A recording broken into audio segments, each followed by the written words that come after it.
একটু ভেবে দেখুন তো, যখন আমরা একা নামাজ পড়ি তখন সেটা শুধু আমাদের ব্যক্তিগত ইবাদত, কিন্তু যখন আমরা মসজিদে গিয়ে ভাইদের সাথে কাঁধে কাঁধ মিলিয়ে নামাজ পড়ি তখন সেটা আর শুধু নামাজ থাকে না, বরং সেটাই হয়ে যায় মুসলিম উম্মার ঐক্যের ঘোষণা। রাসূলুল্লাহ সাল্লাল্লাহু সাল্লাম বলেছেন, জামাতে নামাজ একা নামাজের চেয়ে ২৭ গুণ বেশি শ্রেষ্ঠ। সহিহ বুখারী, সহিহ মুসলিম। সূরা আল বাকারার ৪৩ নং আয়াতে বলা হয়েছে, আর নামাজ কায়েম করো, জাকাত দান করো এবং নামাজে অবনত হও তাদের সাথে যারা অবনত হয়। এই আয়াতটি মুসলমানদের সালাত আদায় করতে, জাকাত দিতে এবং অন্যদের সাথে দলবদ্ধভাবে রুকু করতে নির্দেশ দেয়। যারা জামাতে নামাজ আদায় করে তাদের সাথে একসাথে রুকু করা, যা ঐক্যের প্রতীক। এখন প্রশ্ন হলো, আমরা কি আল্লাহর সেই ২৭ গুণ রহমত থেকে নিজেদের বঞ্চিত করছি? আমরা কি এখনও বুঝতে পারিনি জামাতে নামাজ শুধু সোয়াবের হিসাব নয়, বরং তা আমাদের ভ্রাতৃত্ব, আমাদের শৃঙ্খলা, আমাদের পরিচয়ের প্রতীক? ভাবুন তো, একজন মানুষ প্রতিদিন ৫ ওয়াক্ত নামাজ পড়ে, কিন্তু সব সময় একাই, ঘরের কোনায় নিজের দায়িত্ব পালন করেই সন্তুষ্ট। হ্যাঁ, আল্লাহ তার নামাজ কবুল করেন, কিন্তু সে কি জানে সে একা দাঁড়িয়ে সেই বিশাল পুরস্কার থেকে বঞ্চিত হচ্ছে যেটা আল্লাহ জামাতের জন্য রেখেছেন? রাসূলুল্লাহ সাল্লাল্লাহু সাল্লাম বলেছেন, যে ব্যক্তি সুন্দরভাবে অজু করে তারপর মসজিদে গিয়ে জামাতে নামাজ পড়ে, তার প্রতিটি কদমের বিনিময়ে আল্লাহ তার একটি গুনাহ মাফ করেন এবং একটি মর্যাদা বাড়িয়ে দেন। সহিহ মুসলিম। অর্থাৎ শুধু নামাজের সোয়াবই নয়, মসজিদের পথে হাঁটার প্রতিটি পদক্ষেপও আল্লাহর কাছে পুরস্কার হয়ে জমা হয়। এখন একটু আধুনিক বাস্তবতার সাথে মেলাই। আজ আমরা সবাই ব্যস্ত, অফিস, ব্যবসা, পরিবার, সব কিছুর চাপ। আমরা সময়কে অজুহাত বানাই, সময় নেই তাই মসজিদে যেতে পারলাম না। কিন্তু ভেবে দেখুন, দিনের ২৪ ঘন্টার মধ্যে মাত্র কয়েক মিনিটের পথ হাঁটা কি সত্যি এত কঠিন? একজন সৈনিক যদি একা যুদ্ধে নামে তার শক্তি সীমিত থাকে, কিন্তু যখন একটি বাহিনী একসাথে নামে তখন তাদের শক্তি বহুগুণ বেড়ে যায়। জামাতে নামাজও ঠিক তেমনই। একা নামাজে আমরা কেবল নিজের জন্য দাঁড়াই, আর জামাতে নামাজে আমরা আল্লাহর সামনে দাঁড়াই উম্মার বাহিনী হয়ে। মসজিদে কাঁধে কাঁধ মিলিয়ে দাঁড়ানো আসলে শুধু নামাজ নয়, সেটা এক ধরনের ঘোষণা আমরা মুসলমানরা বিভক্ত নই, আমরা একসাথে আছি। যে ধনী, যে গরিব, যে নেতা, যে সাধারণ মানুষ, সবাই একই সারিতে দাঁড়ায়, একই রাবের সামনে মাথা ঝুঁকায়। কিন্তু যারা একা নামাজে সন্তুষ্ট, তারা কি এই মহৎ সুযোগ থেকে নিজেদের দূরে সরিয়ে রাখছে না? কোরআন শুধু আমাদের ব্যক্তিগত ইবাদতের নির্দেশনা দেয়নি, বরং একসাথে দাঁড়িয়ে আল্লাহর দরবারে হাজির হওয়ার শিক্ষা দিয়েছে। আল্লাহ চান মুসলমানরা শুধু একা একা নয়, বরং উম্মাহ হিসাবে একটি দেহের মতো তার সামনে দাঁড়াক। আর জামাতে নামাজ সেই ঐক্যের সবচেয়ে শক্তিশালী প্রতীক। আল্লাহ সূরা নিসা আয়াত ১০২-এ বলেছেন, এবং যখন তুমি মুমিনদের মাঝে অবস্থান করবে আর তাদের সঙ্গে নামাজ কায়েম করবে, তখন তাদের একটি দল যেন তোমার সঙ্গে দাঁড়ায় এবং সশস্ত্র থাকে। তাদের সাজদা করা হলে তারা যেন তোমাদের পশ্চাতে অবস্থান করে, এবং অপর যে দলটি নামাজ আদায় করেনি তারা যেন তোমার সঙ্গে নামাজ আদায় করে এবং সতর্ক ও সশস্ত্র থাকে। কাফেরগণ কামনা করে যে তোমরা যেন তোমাদের অস্ত্রশস্ত্র ও সরঞ্জামের ব্যাপারে অসতর্ক হও, যাতে তারা একজোটে তোমাদের ওপর ঝাঁপিয়ে পড়তে পারে। যদি তোমাদের বৃষ্টির কারণে কষ্ট হয় কিংবা তোমরা পীড়িত হও, তবে অস্ত্র রেখে দিলে তোমাদের কোনো গুনাহ নেই, কিন্তু সতর্কতা অবলম্বন করবে। আল্লাহ কাফেরদের জন্য অবমাননাকর শাস্তি প্রস্তুত করে রেখেছেন। এখানে অবাক করা বিষয় হচ্ছে, এটা যুদ্ধক্ষেত্রের বর্ণনা, যেখানে জীবন মৃত্যুর খেলা চলছে, শত্রুরা চারপাশ থেকে ঘিরে ধরছে, তবুও আল্লাহ তাআলা জামাতে নামাজের নির্দেশ দিয়েছেন। এর মানে হলো, জামাত এমন এক ইবাদত যা কখনোই হালকাভাবে নেওয়া যায় না। এখন প্রশ্ন হলো, যুদ্ধক্ষেত্রে যেখানে সাহাবীরা জামাত ছাড়েননি, সেখানে আজ আমরা শান্তির সময়ে আরামের ঘরে বসে কেন মসজিদের জামাত থেকে পিছিয়ে থাকি?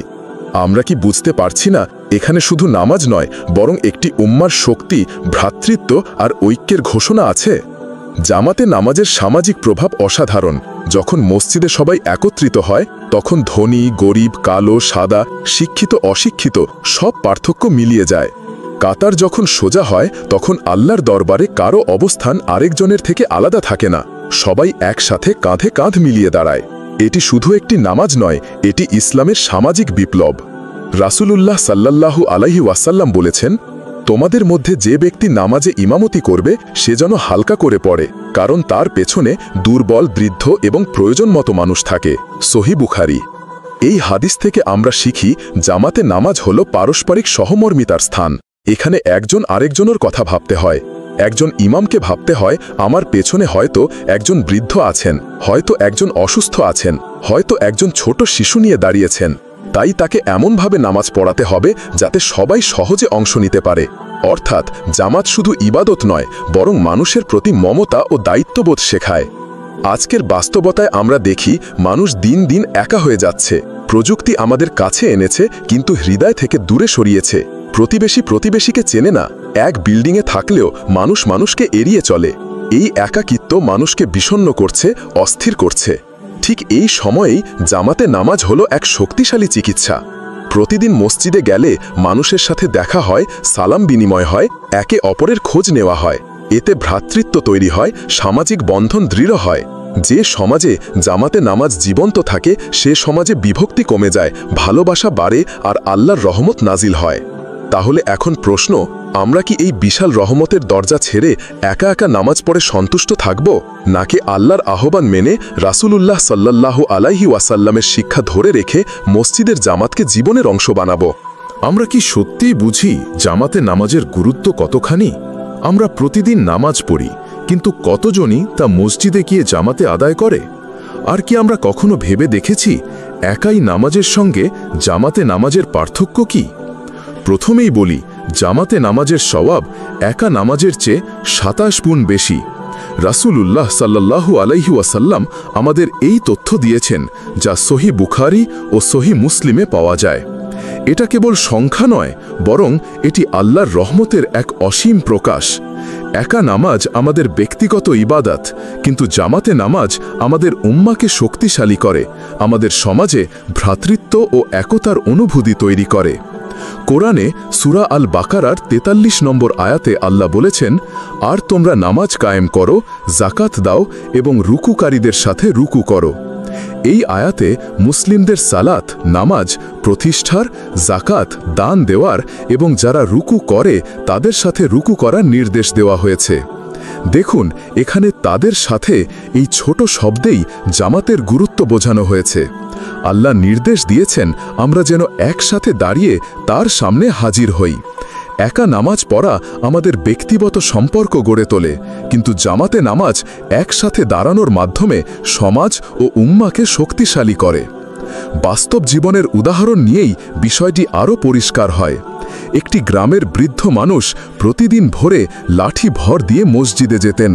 তাকে জিজ্ঞাসা করা হয়, চাচা, আপনার বয়স অনেক, শরীরও দুর্বল, ঘরে বসেও তো নামাজ পড়া যায়।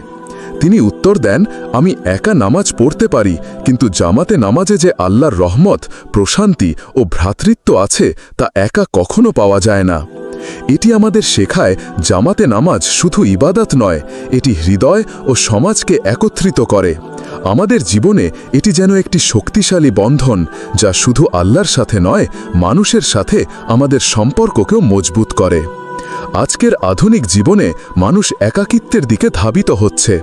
আমরা প্রায়শই ব্যস্ততার, আরামের বা অজুহাতের কারণে মসজিদে যাই না। কিন্তু ভেবে দেখুন, একটি নামাজের জন্য মসজিদে যাওয়া কি সত্যিই কঠিন? একটি পদক্ষেপই আমাদের জন্য বিশাল সুফল আনতে পারে। প্রতিটি পদক্ষেপ, প্রতিটি সালাম, প্রতিটি সিজদা, এগুলো আমাদের জন্য আল্লাহর কাছে সওয়াবের উৎস। রাসূলুল্লাহ সাল্লাল্লাহু আলাইহি ওয়াসাল্লাম বলেছেন, যে ব্যক্তি সুন্দরভাবে অজু করে তারপর মসজিদে গিয়ে জামাতে নামাজ পড়ে, তার প্রতিটি কদমের বিনিময়ে আল্লাহ তার একটি গুনাহ মাফ করেন এবং একটি মর্যাদা বাড়িয়ে দেন। এখানেই আমরা বুঝি জামাতে নামাজ আমাদের একমাত্র ব্যক্তি ইবাদত নয়, এটি আমাদের উম্মাকে শক্তিশালী করে, আমাদের সমাজকে একত্রিত করে এবং আমাদের হৃদয়কে আল্লাহর রহমতের ছায়ায় রাখে। তাহলে আজই সিদ্ধান্ত নিন, আপনি একা নামাজের চেয়ে জামাতে নামাজকে আপনার জীবনের অংশ বানাবেন। আপনার অন্তরের শান্তি, আপনার উম্মা, আপনার আখেরাত সবই এই ছোট কিন্তু শক্তিশালী পদক্ষেপের জন্য কৃতজ্ঞ থাকবে। আল্লাহ আমাদের সবাইকে শুদ্ধ বিশ্বাস, শক্তি এবং উত্তম নীতির সঙ্গে জামাতে নামাজ পড়ার তৌফিক দিন। আপনি যদি পুরো বিষয়টা ভেবে দেখেন তাহলে স্পষ্ট হবে জামাতে নামাজ শুধু একটি রুটিন নয়, এটি আল্লাহর সঙ্গে সম্পর্ক, আমাদের উম্মার শক্তি এবং সমাজের ভ্রাতৃত্বের এক অমূল্য শিক্ষা। রাসূলুল্লাহ সাল্লাল্লাহু সাল্লাম বলেছেন, যে ব্যক্তি জামাতে নামাজ পড়ে সে একা নামাজের চেয়ে ২৭ গুণ বেশি সওয়াব পায়। সহিহ বুখারী, সহিহ মুসলিম। এটা শুধু সংখ্যার হিসাব নয়, এখানে অর্থ রয়েছে।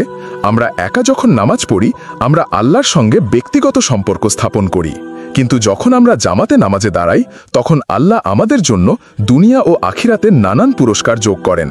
আমাদের সমাজে ঐক্য তৈরি হয়, আমরা একে অপরের জন্য দায়িত্বশীল হয়ে উঠি।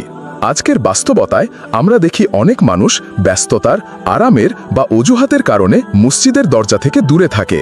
কিন্তু একটু ভেবে দেখুন, একটি নামাজের জন্য মসজিদে যাওয়া কি এত কঠিন? একটি পদক্ষেপের জন্য আমরা কি আল্লাহর রহমত হারাবো? আপনি যদি আজ থেকে প্রতিদিন অন্তত একটি নামাজ জামাতে পড়ার চেষ্টা করেন তাহলে দেখবেন আপনার হৃদয় শান্ত হবে, আপনার মন মজবুত হবে এবং আপনার সামাজিক বন্ধন আরও দৃঢ় হবে। ছোট পদক্ষেপেই আল্লাহর বড় রহমত পাওয়া যায়। মনে রাখুন, জামাতে নামাজ আমাদের একমাত্র ব্যক্তি ইবাদত নয়, এটি আমাদের আত্মা, আমাদের সমাজ, আমাদের উম্মাকে শক্তিশালী করে। এটি আমাদের জীবনকে আল্লাহর সঙ্গে আরও ঘনিষ্ঠ করে। আজই সিদ্ধান্ত নিন, আপনি একা নামাজের চেয়ে জামাতে নামাজকে আপনার জীবনের অঙ্গ হিসাবে গ্রহণ করবেন। আপনার হৃদয়, আপনার উম্মা, আপনার আখিরাত সবাই এই ছোট কিন্তু শক্তিশালী পদক্ষেপের জন্য কৃতজ্ঞ থাকবে। আল্লাহ আমাদের সবাইকে শুদ্ধ বিশ্বাস, শক্তি এবং উত্তম নীতির সঙ্গে জামাতে নামাজ পড়ার তৌফিক দিন। আমরা যেন কখনো আল্লাহর এই মহৎ সুযোগ হাতছাড়া না করি। আমিন।